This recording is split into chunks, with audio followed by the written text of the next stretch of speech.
Γιώργος Μπλάνας, στρατηγός. Στη διάρκεια ενός από τους εμφυλίους πολέμους που συντάραξαν την Ελλάδα κατά τον εθνικο-απελευθερωτικό της αγώνα, ο Μακρυγιάννης πήγε στην Αθήνα με σκοπό να συμβιβάσει τις αντιμαχόμενες παρατάξεις. Φτάνοντας, θέλησε να πιει έναν καφέ και μπήκε σε κάποιο καφενείο που σύχναζαν κυβερνητικοί αξιωματικοί. Καθώς τους είδα να σκουντάνε αδέξια τις μπάλες του μπιλιάρδου, να γελάνε, να πειράζουν ο ένας τον άλλον με κινήσεις δανεικές, χοντροκομμένες και χοντροραμένες στο χρυσάφι της στολής τους, μου ανέβηκε μέχρι το στόμα ο θυμός που ετοιμάσαμε για πατρίδα. Κι είπα να κλάψω ή να σκοτώσω. Τέτοια κατάντια το ίδιο κάνει. Αλλά η αλήθεια είναι γυμνή σαν πέτρα κατά πάνω σε αγύριστο κεφάλι. Αυτός που δεν μπορεί να κάνει το καλό είναι λίγος και μικρός για το κακό. Ο προκομμένος πρέπει να φωνάζει σαν προκομμένος και ο άτιμος σαν άτιμος να σκούζει. Εκεί μέσα ήταν ζεστά. Ο ήλιος μεθυσμένος κουντουφλούσε πάνω στα ποτήρια και ζητούσε τον ύπνο του στη λίγδα των τραπεζιών. Ο υδρότας μύριζε σκόνη, η σκόνη καβαλίνα και η καβαλίνα υδρότα. Οι φωνές κρατούσαν όσο ένα ύπουλο λαχάνιασμα που ξεφεύγει τη λεπίδα του πνιγμού την τελευταία στιγμή. Μόνο η κόρη του καφετζή ανοιγόκλεινε τα ρουθούνια της, ανασένοντας με τριχωτή χαρά όσον άντρα δεν ανάσαναν όλα τα θηλυκά της ράτσας της τόσα χρόνια κατάξινου ύπνου.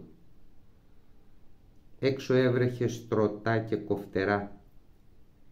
Η λάσπη σερνότανε στο δρόμο και δοκίμαζε με χέρια πρόστιχα τις πόρτες. Αν μπορούσε θα με κύκλωνε εδώ μέσα στα ζεστά και θα ζητούσε πίσω ό,τι κατάφερα να έχω απ' την ξυπόλητη αλήθεια της εκεί έξω. Ναι, αλλά τώρα με μάλινα διατάγματα και δερμάτινες αιτήσεις. Εγώ την αλήθεια γυμνή την έμαθα. Γυμνή την ξέρω κι ας ζαλίζει. Ήμασταν φτωχοί και γίναμε φτωχότεροι. Κατοικούσαμε σπήλαια και γυμνοθήκαμε και γίναμε η παραλυσία του κόσμου. Όταν το καλυβάκι σου αρχίζει να γίνεται σπίτι από τα καινούρια κατσαρόλια, πρέπει το πεύκο της αυλής να φοβάται τα κλαδιά του, η θάλασσα να φοβάται την αλμύρα της. Τι κι αν το φως μας δείχνει όπως πάντα τον καθημερινό δρόμο, μπορεί να φτάσει όπου φτάνει η καρδιά μας χωρίς ελπίδα γυρισμού, και τότε θα λέγεται φως. Αλλιώς θα είναι κουρέλι και παλιοψαθή, βάρος της γης, βάρος δικό μας.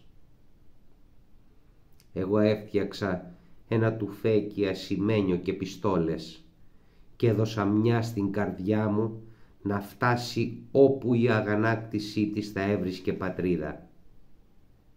Σαν άνθρωπος θα μπορούσα να πεθάνω, σαν άνθρωπος θα πέθαινα, του κεφαλιού μου θάνατο, αυτό το λίγο, λίγο δικό μου.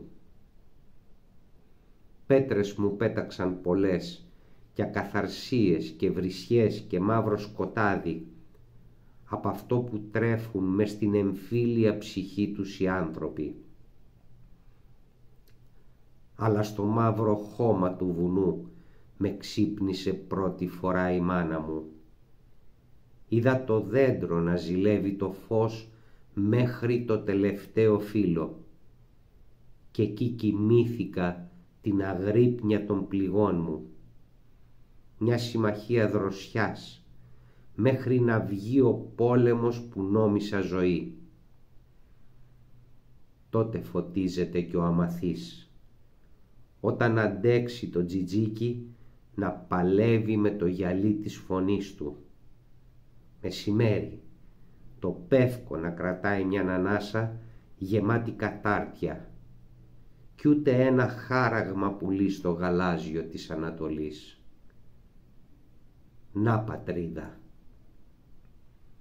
Καθώς τους είδα να σκουντάνε αδέξια τις μπάλες του μπιλιάρδου, να γελάνε, να πειράζουν ο ένας τον άλλον με κινήσεις δανεικές, χοντροκομμένες και χοντροραμένες στο χρυσάφι της στολής τους, μου ανέβηκε μέχρι το στόμα ο θυμός που ετοιμάσαμε για πατρίδα. Αλλά η αλήθεια είναι γυμνή σαν πέτρα κατά πάνω σε αγύριστο κεφάλι. Αυτός που δεν μπορεί να κάνει το καλό είναι λίγος και μικρός για το κακό. Δώστε ένα πόντζι του στρατηγού Μακρυγιάννη που δεν είναι από αυτούς τους προδότες.